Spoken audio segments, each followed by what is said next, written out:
ሰላም ቻናላችን ቤተሰቦች እንዴት ናችሁ? በያላችሁበት ሰላማችሁ ይብዛ። እኔ ደህና ነኝ። እንኳን ወደ ፀሐይ ብርሃን ትምህርት ቤት በሰላም መጣችሁ ያልሁኝ እነሆ አራት የትምህርት አማራጮችን ይዤላችሁ መጥቻለሁ። መጀመሪያ አማርኛ ቋንቋ፣ ሁለተኛ አፋን ኦሮሞ፣ ሶስተኛ እንግሊዘኛና አራተኛ የሂሳብ ትምህርት ሲሆኑ ከታች ባስቀመጥነው ስልክ በዋትስአፕ በኢሞና በቴሌግራም ብትደውሉ ወይም ቮይስ ብታስቀምጡ በሳምንት 5 ቀን በቀን ለ1 ሰዓት ያህል የምናስተምራችሁ ይሆናል ማለት ነው። እንዲሁም ለዚህ ቻናል አዲስ ከሆናችሁ ሳብስክራይብ በማድረግ ቤተሰብ ሁኑ። ቤተሰብ ከሆናችሁ ደግሞ ላይክ እና ሼር እያደረጋችሁ ከመጀመሪያ እስከ መጨረሻ አብራችሁን ቆዩ። መልካም ቆይታ። ስለዚህ ዛሬ ደግሞ ተ በምትባለው ፊደል በእያንዳንዳቸው ሶስት ቃላትን ይዤላችሁ መጥቻለሁ። ከእናንተ የሚጠበቀው ምንድነው? ደብተርና እስክሪብቶ ይዛችሁ ቪዲዮውን እያቆማችሁ እየጻፋችሁ መላመድ ይጠበቅባችኋል። ስለዚህ የመጀመሪያ ፊደላትን በደንብ ጠራላችሁና ከዚያ እያንዳንዳቸውን እያነበብን እንሄዳለን ማለት ነው። ስለዚህ ተ ቱ ቲ ታ ቴ ት ቶ። ስለዚህ ከዚህ በኋላ በእያንዳንዳቸው ያሉትን እያየን እንሄዳለን። ተ ማ ሪ ተ ከተቤተሰብ የመጀመሪያ ፊደል ነች። ማ ከመቤተሰብ አራተኛ ፊደል ነች። ሪ ከረቤተሰብ ሶስተኛ ፊደል ነች። በአንድ ላይ ተማሪ ተማሪ የሚል ቃል ሰጠው እናገኛቸዋለን። ቀጣይ ከዚህ ጋር ደግሞ ተ ረ ፈ ተ ከተቤተሰብ የመጀመሪያ ፊደል ነች። ረ ከረቤተሰብ የመጀመሪያ ፊደል ነች። ፈ ከፈቤተሰብ የመጀመሪያ ፊደል ነች። እነዚህ ፊደላት ስርዓት ባለው መልኩ ተደርድረው ከግራ ወደ ቀኝ ሲነበቡ ተረፈ ተረፈ የሚል ቃል መስርተው ይገኛሉ። ቀጣይ ከዚህ ጋር ደግሞ ተ ከ ለ ተ ከተቤተሰብ የመጀመሪያ ፊደል ነች። ከ ከከቤተሰብ የመጀመሪያ ፊደል ነች። ለ ካለቤተሰብ የመጀመሪያ ፊደል ነች። እኒህ ፊደላት ስርዓት ባለው መልኩ ተደርድረው ሲነበቡ ተከለ ተከለ የሚል ቃል ሰጠው እናገኛቸዋለን። ከዚህ ጋር ደግሞ በሁለተኛ ደረጃ ቱ በምትባለው ማለት ነው። ቱ ር ክ ቱ ከተቤተሰብ ሁለተኛ ፊደል ነች። ር ከረቤተሰብ ስድስተኛ ፊደል ነች። ክ ከከቤተሰብ ስድስተኛ ፊደል ነች። እኒህ ፊደላት ስርዓት ባለው መልኩ ደርድረን ስናነባቸው ቱርክ ቱርክ የሚል ቃል ሰጠው እናገኛቸዋለን። ቀጣይ ከዚህ ጋር ቱ ሉ ቱ ከተቤተሰብ ሁለተኛ ፊደል ነች። ሉ ካለቤተሰብ ሁለተኛ ፊደል ነች። በአንድ ላይ ቱሉ ቱሉ የሚል ቃል መስርተው ይገኛሉ። ቀጣይ ከዚህ ጋር ደግሞ ተ መ ቱ ተ ከተቤተሰብ የመጀመሪያ ፊደል ነች። መ ከመቤተሰብ የመጀመሪያ ፊደል ነች። ቱ ከተቤተሰብ ሁለተኛ ፊደል ነች። በአንድ ላይ ስርዓት ባለው መልኩ ደርድረን ስናነባቸው ተመቱ ተመቱ የሚል ቃል መስርተው ይገኛሉ። ቀጣይ ከዚህ ጋር ደግሞ መ ር ቲ መ ከመቤተሰብ የመጀመሪያ ፊደል ነች። ር ከረቤተሰብ ስድስተኛ ፊደል ነች። ቲ ከተቤተሰብ ሶስተኛ ፊደል ነች። እኒህ ፊደላት ስርዓት ባለው መልኩ ተደርድረው ከግራ ወደ ቀኝ ሲነበቡ መርቲ መርቲ የሚል ቃል መስርተው እናገኛቸዋለን። ከዚህ ጋር ደግሞ ቲ ክ ቫ ቲ ከተቤተሰብ ሶስተኛ ፊደል ነች።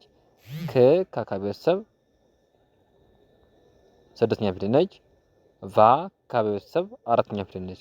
በአንድ ላይ ቲክባ ቲክባ የሚል ቃል መስርተው እናገኛቸዋለን። ቀጣይ ከዚህ ጋር ደግሞ ቲ ማ ቲ ም ቲ ከተቤተሰብ ሶስተኛ ፊደል ነች። ማ ከመቤተሰብ አራተኛ ፊደል ነች። ቲ ከተቤተሰብ ሶስተኛ ፊደል ነች። ም ከመቤተሰብ ስድስተኛ ፊደል ነች። በአንድ ላይ ቲማቲም ቲማቲም የሚል ቃል መስርተው እናገኛቸዋለን። ቀጣይ ከዚህ ጋር ደግሞ በአራተኛዋ ታ ሪ ክ ታ ከተቤተሰብ አራተኛ ፊደል ነች። ሪ ከረቤተሰብ ሶስተኛ ፊደል ነች። ክ ከከቤተሰብ ስድስተኛ ፊደል ነች። እኒህ ፊደላት ስርዓት ባለው መልኩ ደርድረን ስናነባቸው ታሪክ ታሪክ የሚል ቃል መስርተው እናገኛቸዋለን። ቀጣይ ከዚህ ጋር ደግሞ ታ ወ ቀ ታ ከተ ቤተሰብ አራተኛ ፊደል ነች። ወ ከወ ቤተሰብ የመጀመሪያ ፊደል ነች። ቀ ከቀ ቤተሰብ የመጀመሪያ ፊደል ነች። እኒህ ፊደላት ስርዓት ባለው መልኩ ደርድረን ስናነባቸው ታወቀ ታወቀ የሚል ቃል ሰጠው እናገኛቸዋለን። ቀጣይ ከዚህ ጋር ደግሞ ታ ቀ ደ ታ ከተ ቤተሰብ አራተኛ ፊደል ነች። ቀ ከቀ ቤተሰብ የመጀመሪያ ፊደል ነች። ደ ከደ ቤተሰብ የመጀመሪያ ፊደል ነች። እኒህ ፊደላት ስርዓት ባለው መልኩ ደርድረን ስናነባቸው ታቀደ ታቀደ የሚል ቃል ሰጠው እናገኛቸዋለን። እዚህ ጋር ደግሞ በአምስተኛ ደረጃ ቴ በምትባለዋ ሆ ቴ ል ሆ ከሀ ቤተሰብ ሰባተኛ ፊደል ነች። ቴ ከተ ቤተሰብ አምስተኛ ፊደል ነች። ል ከለ ቤተሰብ ስድስተኛ ፊደል ነች። በአንድ ላይ ሆቴል ሆቴል የሚል ቃል መስርቶ እናገኛቸዋለን። ከዚህ ጋር ደግሞ ቴ ሌ ቴ ከተ ቤተሰብ አምስተኛ ፊደል ነች። ሌ ከለ ቤተሰብ አምስተኛ ፊደል ነች። በአንድ ላይ ቴሌ ቴሌ የሚል ቃል ሰጠውን ይገኛሉ።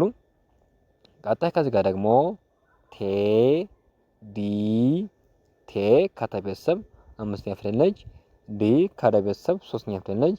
በአንድ ላይ ቴዲ ቴዲ የሚል ቃል መስርተው ይገኛሉ። እዚህ ጋር ደግሞ ት ል ቅ ት ከተ ቤተሰብ ስድስተኛ ፊደል ነች። ል ከለ ቤተሰብ ስድስተኛ ፊደል ነች። ቅ ከቀ ቤተሰብ ስድስተኛ ፊደል ነች። እኒህ ሁሉም ስድስተኛ ፊደላት ናቸው ማለት ነው። እነዚህ ብቻ ሳይሆን እዚህ ጋር ያሉትም ሁሉ ስድስተኛ ፊደል ናቸው። ት በምትባለው የተመሰረቱት ቃላት ማለት ነው። ስለዚህ እነዚህን ፊደላት ስርዓት ባለው መልኩ ደርድረን ስናነባቸው ትልቅ ትልቅ የሚል ቃል ሰጠው እናገኛቸዋለን።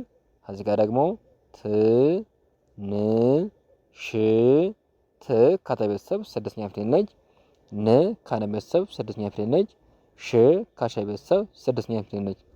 እኒህ ፊደላት ስርዓት ባለው መልኩ ተደርድረው ሲነበቡ ትንሽ ትንሽ የሚል ቃል መስርተው ይገኛሉ። ቀጣይ ከዚህ ጋር ደግሞ ት ግ ል ት ከተ ቤተሰብ ስድስተኛ ፊደል ነች። ግ ከገ ቤተሰብ ስድስተኛ ፊደል ነች። ል ከለ ቤተሰብ ስድስተኛ ፊደል ነች። በአንድ ላይ ስርዓት ባለው መልኩ ደርድረን ስናነባቸው ትግል ትግል የሚል ቃል ሰጠው እናገኛቸዋለን። ቀጣይ ከዚህ ጋር ደግሞ ሰባተኛ ፊደል ማለት ነው። መ ቶ መ ከመ ቤተሰብ የመጀመሪያ ፊደል ነች። ቶ ከተ ቤተሰብ ሰባተኛ ፊደል ነች። በአንድ ላይ መቶ መቶ የሚል ቃል መስርተው ይገኛሉ። ቀጣይ ከዚህ ጋር ደግሞ ቶ ማ ስ ቶ ከተ ቤተሰብ ሰባተኛ ፊደል ነች። ማ ከመ ቤተሰብ አራተኛ ፊደል ነች። ስ ከሰ ቤተሰብ ስድስተኛ ፊደል ነች። በአንድ ላይ ቶማስ ቶማስ የሚል ቃል መስርተው ይገኛሉ። ቀጣይ ከዚህ ጋር ደግሞ ቶ ሎ ሳ ቶ ከተ ቤተሰብ ሰባተኛ ፊደል ነች። ሎ ከለ ቤተሰብ ሰባተኛ ፊደል ነች። ሳ ከሰ ቤተሰብ አራተኛ ፊደል ነች። እኒህ ፊደላት ስርዓት ባለው መልኩ ደርድረን ስናነባቸው ቶሎሳ ቶሎሳ የሚል ቃል መስርተው ይገኛሉ። ለዛሬ ያለኝ ቪዲዮ ይህን ይመስላል። ነገ በሌላ ቪዲዮ እንገናኛለን። መልካም ጊዜ ይሁንላችሁ። መልካም ትምህርት። ቻው